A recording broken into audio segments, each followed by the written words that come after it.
जी, तो बात हो रही थी कि आज के लेसन में हम दो इम्पॉर्टेंट टॉपिक्स को डिस्कस करेंगे। एक है एरिया ऑफ ऑब्जेक्ट और दूसरा है इनहेरिटेंस।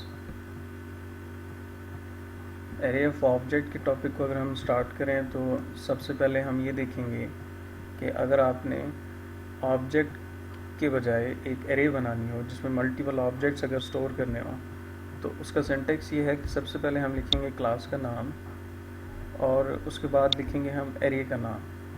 तो OBJ जो है ये बेसिकली एरे का नाम है और इज़ इक्वल टू न्यू करके हम क्लास नेम और उस क्लास की उस एरे की जो लेंथ है वो स्पेसिफाई करेंगे।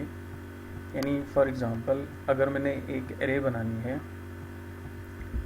से एक क्लास है कार के नाम से, तो हम लिखेंगे सबसे पहले क्लास का नाम। और ऐसे यहाँ पे दो तरह की जो है वो नोटेशन यूज़ होती है कि आप जो है वो ये जो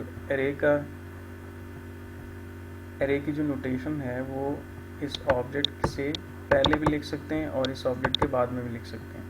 तो थोड़ा सा सिंटैक्स में डिफरेंस है C++ में और जावा में।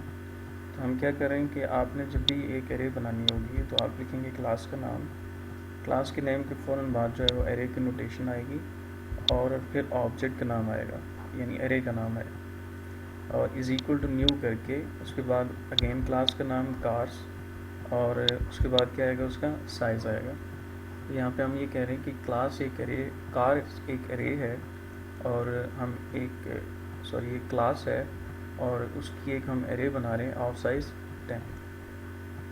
तो यहाँ पे सिंटेक्स में क्लास का नाम, ऑब्जेक्ट नेम यानी एरे नेम और is equal to new again class और लेंथ ऑफ एरे हम स्पेसिफाई करें।